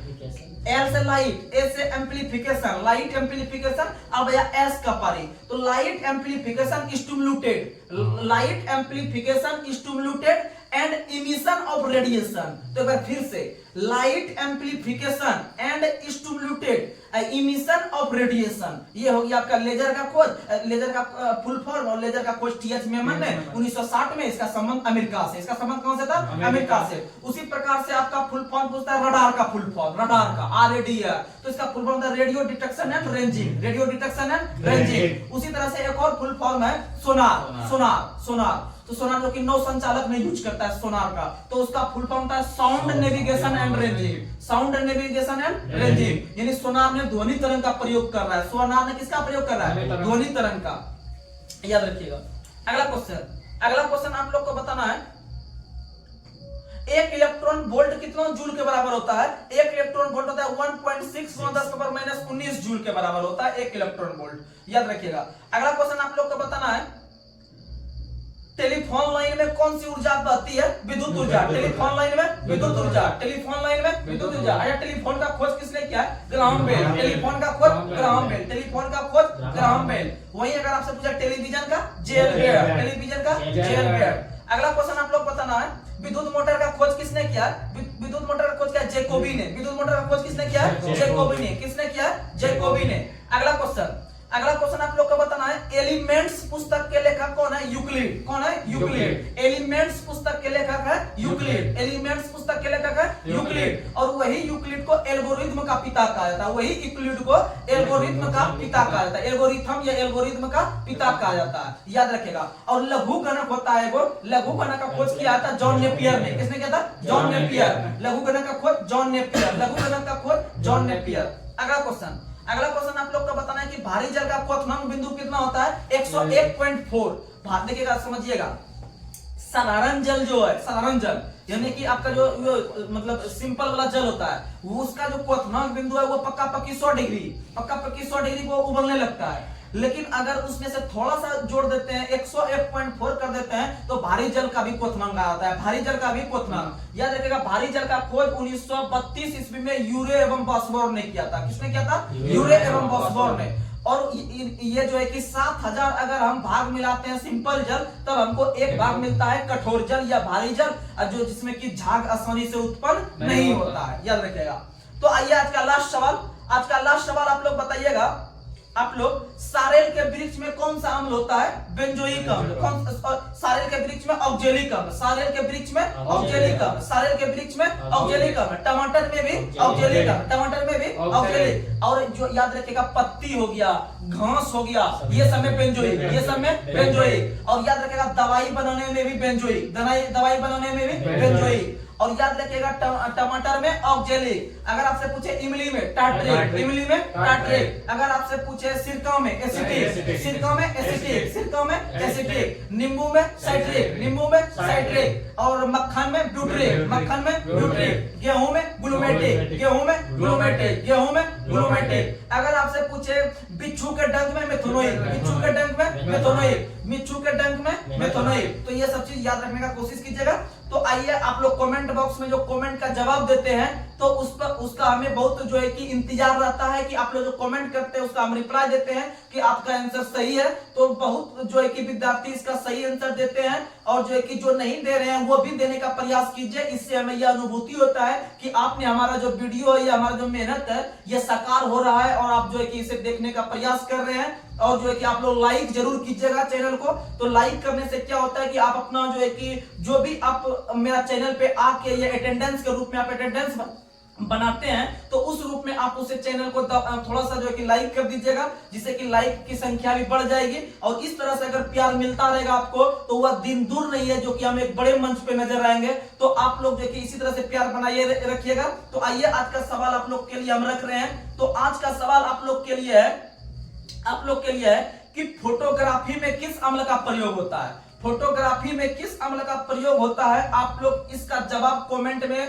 आप लोग बहुत अच्छी तरीका से दीजिएगा। आप लोग 2-4 एक्स्ट्रा में भी अम्ल का नाम लीजिएगा, उसमें कौन सा अम्ल पाया जाता है वो भी नोट डाउन कीजिएगा। तो उससे हमें यह एहसास होगा कि आप लोग की तैयारी एक सही ढंग में या सही दिशा में, ये एग्जाम के व्यू से बहुत अच्छी हो रहा है। तो इसका हमें इंतजार रहेगा आप लोग का। तो चलिए, आज हम यही समाप्त कर रहे हैं। आप लोग का प्यार इसी तरह से बना रहे, और जो भी वीडियो हम टॉपिक के रूप में डाल रहे हैं तो उसे भी आप लोग देखने का प्रयास कीजिएगा। उसमें हम टॉपिक अभी लगभग अनुच्छेद 45 तक पहुंच चुके हैं। तो आप लोग 1 से लेकर 45 तक उसमें 4 वीडियो कवर किए हुए हैं। तो आप लोग जो नहीं देखे हैं उसे देखने का प्रयास कीजिए, और गारंटी है कि आपसे एक क्वेश्चन भी मिस नहीं हुआ अनुच्छेद में। 1 से लेकर 45 तक में आप लोग जाके देख लीजिएगा, आप लोग के लिए प्लेलिस्ट में पड़ा हुआ है। और ये डिस्कशन भी ग्रुप में आप लोग पीछे का भी रिवीजन करते रहिएगा बार बार। ऐसा नहीं कि जो देखते जा रहे हैं आप भूल भी सकते हैं, आप पीछे का भी पलटा के देख सकते हैं, तब आपका माइंड तुरंत कैच करेगा, जिससे कि आपका जो है कि बहुत अच्छा तैयारी होगा। चलिए, आज तक यही हम समाप्त कर रहे हैं। धन्यवाद। शुभ रात्रि।